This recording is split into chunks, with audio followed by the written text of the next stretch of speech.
তো বাঙালি স্টাইলে আমার মটন রসা তৈরি হয়ে গেছে।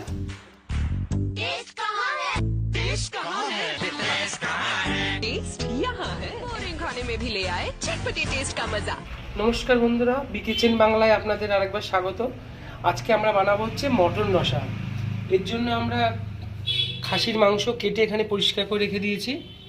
এই দেখুন, আর লাগছে হচ্ছে খাসির চর্বি, সাদা তেল, সর্ষের তেল, আলু, পেঁয়াজ, গোটা রসুন, আর এখানে আছে ভেজে রাখা মশলার জন্য শাহি মরিচ, শাহি জিরে, গোটা গরম মশলা, তেজপাতা, শুকনো লঙ্কা, ধনে, আর লাগছে হলুদ, আর আছে জল ঝরিয়ে রাখা টক দই, এখানে আছে আদা রসুন বাটা, এটা হচ্ছে শুধু আদা বাটা, এটা আছে আপনার গোটা কাঁচা লঙ্কা, আর এখানে আছে আপনার গোটা তেজপাতা, আছে গোটা শুকনো লঙ্কা, গোটা গরম মশলা, এখানে আছে কাশ্মীরি লঙ্কার গুঁড়ো, এটা হচ্ছে প্লেন লঙ্কার গুঁড়ো, আর আছে নুন।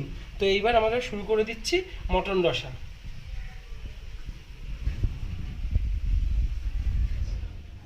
এবার আমি গ্যাসটাকে অন করে দেবো। প্রেশার কুকারে আমি প্রথমে কি করব, মাংসটাকে আমি সেদ্ধ করে নেব। এই মটনটাকে দিয়ে দিচ্ছি প্রেশার কুকারে। এবার একটু জল দেবো,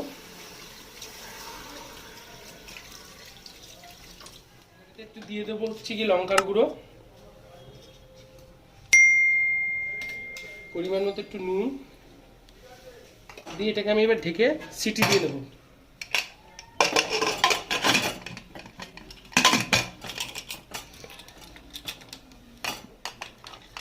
এটা নাড়িয়ে দিলাম, দিয়ে এটাতে আমি 3টে সিটি দিয়ে নেবো।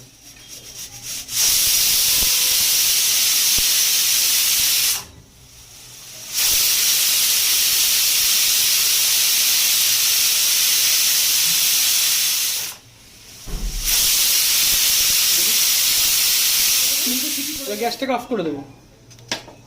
সিটিটা যতক্ষণে বসবে ততক্ষণ আমি এই পাশে আমার বাদবাকি কাজগুলো শুরু করে দেবো। গ্যাসটাকে ধরে নিলাম, কড়াটা বসিয়ে দিয়েছি। এবারে আমি এই মশলাগুলোকে ভেজে নেব। তেজপাতা, গোটা শুকনো লঙ্কা, ধনে, গোটা গরম মশলা, জায়ফল, জয়িত্রী, শাহি মরিচ, শাহি জিরে, গোটা এলাচ সব একসঙ্গে দিয়ে আমি এটাকে ভেজে এই মশলাটাকে তৈরি করে নেব। হালকা করে আমি মোটামুটি মশলাটা ভেজে নেব, দিয়ে এটাকে আমি গুঁড়ো করে নেব। ভাজা হয়ে গেছে, এটাকে আমি এবার নামিয়ে দেবো। দেখুন হালকা ভাজা হয়ে গেছে, এটাকে এবার পেস্ট করে নেব হালকা করে। দিয়ে দেবো সাদা তেল, এটাতে আলু ভেজে নেবো। এবার আমি দিয়ে দেবো আলু,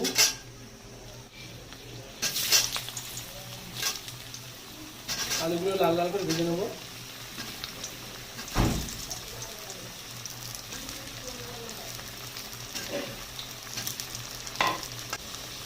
দিয়ে দেবো সামান্য একটু নুন, আলুগুলোকে আমি একটু ঢেকে দেবো। আমি ঢাকনাটা খুলে দেখবো।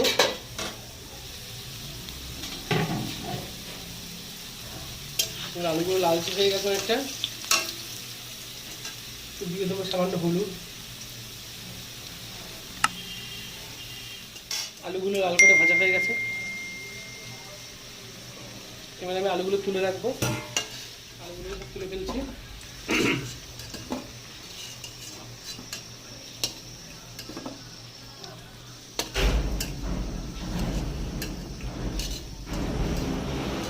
সর্ষের তেল,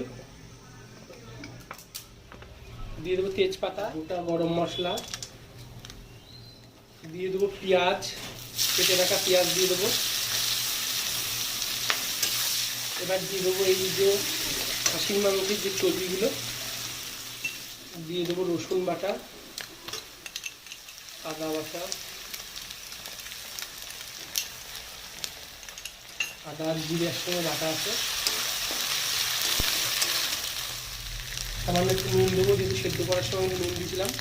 গোটা শুকনো লঙ্কাগুলো ফাটিয়ে দেবো। দিয়ে দেবো হলুদ,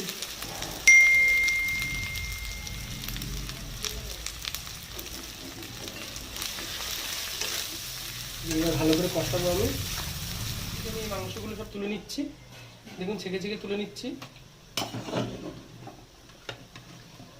এগুলো 3টে সিটি মেরে নিয়েছিলাম।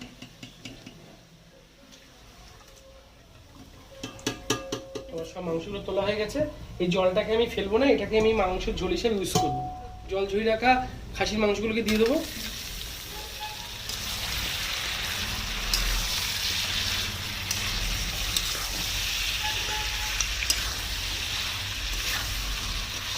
এই কাশ্মীরি লঙ্কার গুঁড়োটাকে দিয়ে দেবো।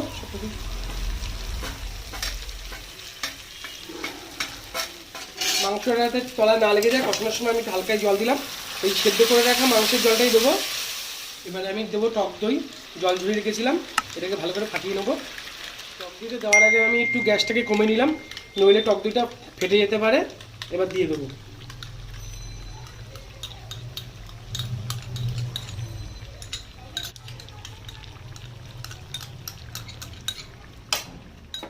এবার আমি মশলাগুলোর সঙ্গে এটাকে মিশিয়ে দেবো পুরো টক দইটাকে। দেখুন কত সুন্দর কালারটা এসছে। হালকা মিডিয়াম আঁচ করে দিলাম। এবার দিয়ে দেবো গোটা রসুন, এবার ভালো করে কষাবো। রসুন কিন্তু আমি বাটা দিয়েছি কষানোর সময়, আর এখন দিলাম গোটা রসুন। এটা দিলে কি হয়, মাংসটা খেতে টেস্ট হয় এবং রসুনগুলো খুব সুন্দর দেখতে লাগে। বাঙালি স্টাইলে মটন রসা আজকে তৈরি করছি। তো এই মটন বিভিন্ন রকমভাবে পদ্ধতি হয়, তো আজকে আপনারা প্রথম থেকে শেষ পর্যন্ত দেখুন কীভাবে বাঙালি স্টাইলে মটন রসা বানাচ্ছি। আর এটা বারবার আঁচটাকে কিন্তু একদম কমিয়ে কমিয়ে করতে হবে, কষাতে হবে। একদম জোরে আঁচ দিয়ে কষালে এটা কিন্তু হবে না। দিয়ে দেবো চিনি, এটা আপনারা যে যার পরিমাণ মতো দেবেন, যেমন খাবেন চিনি তেমন দেবেন। সাথে আলু দিতেও পারেন, নাও দিতে পারেন, যেহেতু আমরা একটু আলু ভালোবাসি, বাঙালি তো আমরা, তাই জন্য মাংসেতে একটু আলু দিই। এটা অনেকটা কষানো হয়ে গেছে। এবার আমি দিয়ে দেবো সেই গুঁড়ো করে রাখা মশলা, ধনে, জিরে, শুকনো লঙ্কা, ছাই মরিচ, ছাই জিরে, এগুলো সব ভেজে যেটাকে গুঁড়ো করে রেখেছি এটাকে দিয়ে দেবো। রাইফল, জৈত্রী সব কিছুই দেওয়া আছে এর মধ্যে। দিয়ে এটাকে ভালো করে ভেজে গুঁড়ো করে রেখেছিলাম মিক্সিতে। এবার এটাকে দিয়ে কিছুক্ষণ কষাবো, তবেই না মটন রসাটা টেস্ট আসবে। এবার গ্যাসটাকে আমি একটু কমিয়ে দেবো, দিয়ে কষবো। খুব সুন্দর গন্ধ বেরিয়ে গেছে। এই গুঁড়ো মশলা যখন করেছিলাম ভাজার সময় কিন্তু জায়ফল জৈত্রীটা কিন্তু অবশ্যই দেবেন, কারণ এটা দিয়ে কিন্তু সেন্টটা বেশি আসে কিন্তু। আর এটা কিন্তু মটন রসাটার একটা আলাদা মাত্রা এনে দেবে। এবার একটু জল দিয়ে আর একটু কষাবো। এবার দিয়ে দেবো ভেজে রাখা আলু। দেখুন আলুটা দিয়ে দিয়েছি ভেজে রাখা, দিয়ে এবার এর সঙ্গে পুরো মিশিয়ে দিয়েছি। এবার জলটা দিয়ে আমি কিছুক্ষণের জন্য ঢাকা দিয়ে দেবো।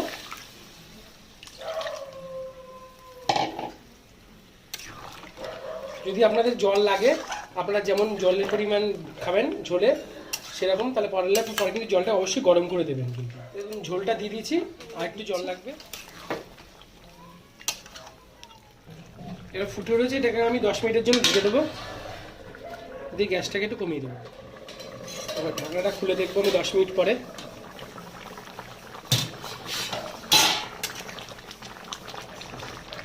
আবার একটু ঢেকে দেবো আমি ঢাকনাটা খুলবো। এটা দিয়ে দেবো সামান্য চিড়ে রাখা কাঁচা লঙ্কাগুলো।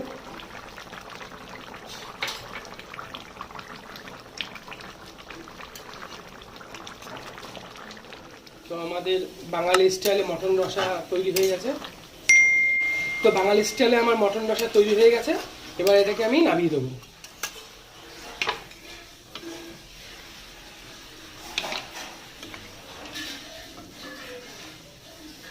তো আজকে আমাদের বাঙালি স্টাইলে মটন রসাটা রেডি হয়ে গেছে। যদি আপনাদের রান্নাটি ভালো লাগে লাইক, শেয়ার, কমেন্ট করবেন। আর যেসব বন্ধুরা এখন আমাদের চ্যানেলটি সাবস্ক্রাইব করেননি অবশ্যই তারা সাবস্ক্রাইব করবেন। তো মটন রসা রেডি।